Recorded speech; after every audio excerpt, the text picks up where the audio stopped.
নিশিত, বড় বৌমা, যাও তোমরা ঘরে যাও। যাও ঘরে গিয়ে বিশ্রাম নাও, অনেক হয়েছে। যাও বড় বৌমা, যাও। বাড়ির ছেলে বাড়ি ফিরে এসেছে, সেটাই আমার কাছে শান্তি। যা।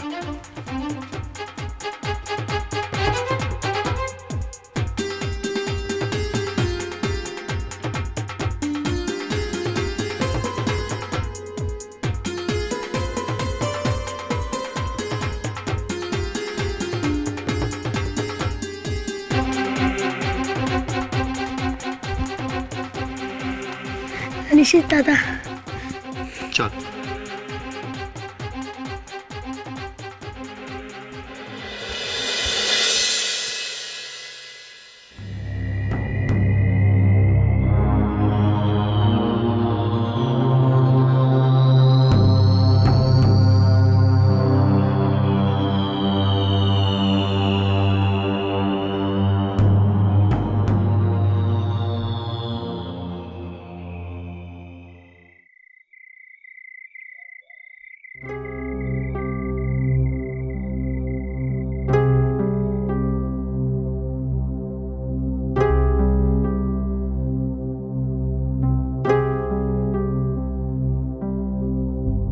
কি হলো শশী, তুমি হঠাৎ এইসব বইপত্রগুলো বের করেছো?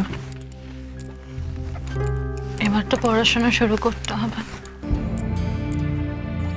আইপিএস প্রিলিমসটা দেওয়ার জন্য তো ইউপিএসসি ফর্মটা তুলতে হবে। অনেক কাজ বাকি, হাত পা গুটিয়ে তো আর বসে থাকা যাবে না।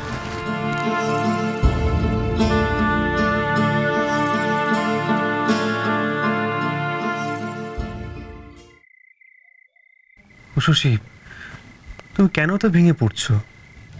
কেন?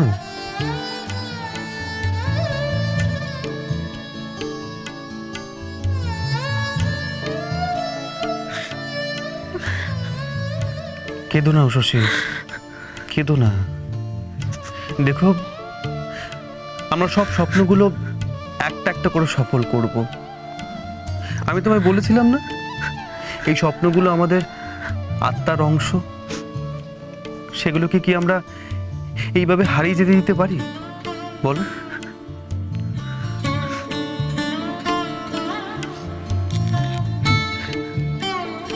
জানি তো, সেই জন্য তো আবার পড়াশোনা শুরু করছি। উষসী, এড়িয়ে যেও না। শুধু এই স্বপ্ন নয়, যে আসবে বলে আশা দিল আমাদের, তোমাকে মা ডেকেও এলো না, সেও আসবে। শশী, আমরা তো তাকে মন থেকেই চেয়েছিলাম।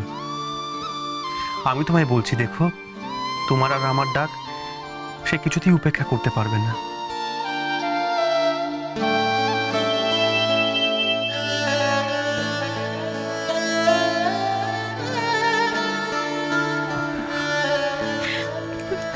উষসী, উষসী, সব ঠিক হয়ে যাবে।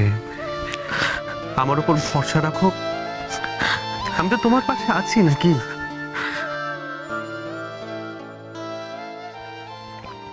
এটা তুমি ঠিক করলে না ভগবান। হ্যাঁ, এ আবার কি গো, বদ্দাবদ্দির ডবল ডবল লাভ করে দিলে, বাড়িতেও ফিরিয়ে আনলে, আবার এখন সংসারের পুরো খরচও দিতে হবে না। ঠিক না, এগুলো খুব খারাপ করেছো তুমি। আবার কি দুপুর থেকে সেই এক কথা বলে চলেছো, একটু মাথা ঠান্ডা করে বসো না চুপ করে। মাথা ঠান্ডা করে বসবো? আমি এখন এই অবস্থায় মাথা ঠান্ডা করে বসে থাকবো? হ্যাঁ, কেন গো, কেন? সবাই আমার চোখের সামনে দিয়ে লুটে পুটে নিয়ে চলে যাবে, আর আমি চুপচাপ বসে থাকবো? হ্যাঁ, মাথা ঠান্ডা করে। কি অদ্ভুত! আর তুমি তো মায়ের সব কথা মেনে নিলে, কেন মানলে? হ্যাঁ, আরে না মেনেই বা উপায় কি আছে? শুনে না মা কি বললো, মায়ের কথা যদি না শুনি তাহলে আমাদেরকে আলাদা করে দেবে। বাহ, মা তোমায় হুমকি দিল আর তুমি পাল্টা হুমকি দিতে পারলে না? মায়ের ভয়ে একেবারে জুজু হয়ে গেলে। আহা, ব্যাপারটা বুঝে রাখো। জয়েন্ট ফ্যামিলিতে থেকে যে খরচটা হয় না, তার থেকে অনেক বেশি খরচ হবে আলাদা থাকলে। তার থেকে বলছে এখানে আমি বড়দা দেবর মিলে যা সংসার খরচাপাতি হবে, হ্যাঁ, আমরা একসাথে দিয়ে দেবো, তাতে অনেক কম খরচ হবে, তাতে লাভই তো হলো। একটু ভেবে দেখো। আমি ভেবেছি। হ্যাঁ, আমি সব ভেবেছি, কিন্তু না তুমি একটা কথা কান খুলে শুনে রাখো, মা আমাদেরকে কি বলেছে, আলাদা করে দেবে, তাই তো? হ্যাঁ, আমি সেটা মনে রাখলাম, কেমন? এবার এখন থেকে আমি এই পরিবারের যা যা টাকা দেবো, যত টাকা দেবো, আমি সব হিসেব করে রাখবো। এবার সেই টাকা যদি আমি সুদে আসলে না তুলেছি, আমার নামও কাকুলি ঘোষ নয়।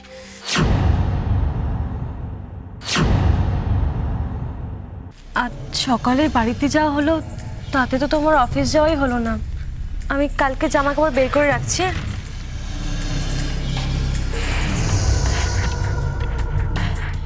কি গো, কি ভাবছো? তখন থেকে কথা বলছি, কোনো উত্তর দিচ্ছ না। অফিস নিয়ে কিছু ভাবছো? আর অফিস, এবার তো মনে হচ্ছে চাকরি না করলেই ভালো হতো, বেকার থাকাটাই ঠিক ছিল। কি বলছো কি? এসব কথার মানে কি? মানেটা খুব সহজ নয় না, তে না বোঝার কি আছে? চাকরি করে যদি ভূতের খাবার জোগাড় করতেই সব টাকা বেরিয়ে যায়, তাহলে আর লাভ কি? ভূতের খাবার আবার কি কথা? টাকা তো আমাদের জন্যই খরচ হবে। আর এই সংসারের মানুষরা তো তোমার নিজেরই। তারা আবার তোমার কাছে বোঝা হয়ে উঠলো কবে? তোমার এই জিনিসটাই আমার ভালো লাগে না। আরে বাবা, যেটা বোঝো না সেটা বলো, কেন বলো তো? মাঝে মাঝে আমার কি মনে হয় জানো তো, মেজ বৌদির মতো বউ পেলেই মনে হয় আমার ভালো হতো। অন্তত কিছু টাকা তো জমাতে পারতাম।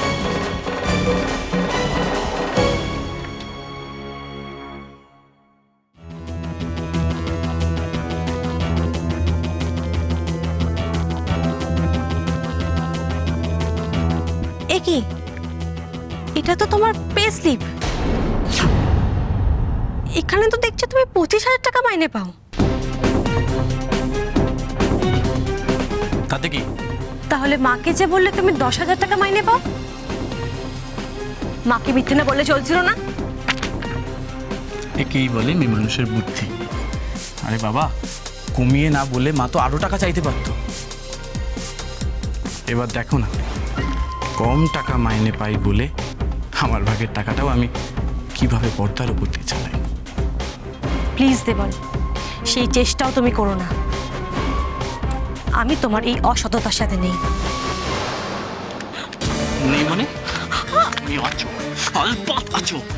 দেখো, তুমি আমার বিয়ে করা স্ত্রী, আমার সব ভালো সব মন্দের সাথে থাকতে হবে তোমার, এছাড়া তোমার কাছে কোনো উপায় নেই।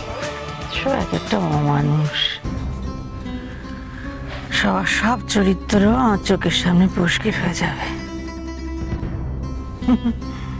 ছেলে পুলে নিয়ে ভবানী কত গপ্প ছিল। ভবানী যে ছেলে পুলে মানুষ করতে পারেনি, এটা এখন ভবানীর কাছে জলের মতো পরিষ্কার হয়ে গেছে। না গো, তোমার এই কথা আমি মানতে পারলাম না। তা কি করে হয়? তুমি যদি ছেলে মেয়েদের মানুষ করতে নাই পারো, তাহলে নিশি তো আমার হলো কি করে? সে তো অন্যদের মতো নয়। একেবারে আদর্শ ছেলে, বাপ মায়ের প্রতি ভক্তি, ছোটদের প্রতি ভালোবাসা, কর্তব্যবোধ, কোনো কিছু তাকে শিখিয়ে দিতে হয়েছে। মুখ খোলার আগেই নিশিদের কাজ হয়ে গেছে। অনেক পুণ্য করলে তবে এরকম ছেলে পাওয়া যায়, বললে? আর সেই পুণ্য তুমি তো করেছো, ভুলে গেলে? হ্যাঁ,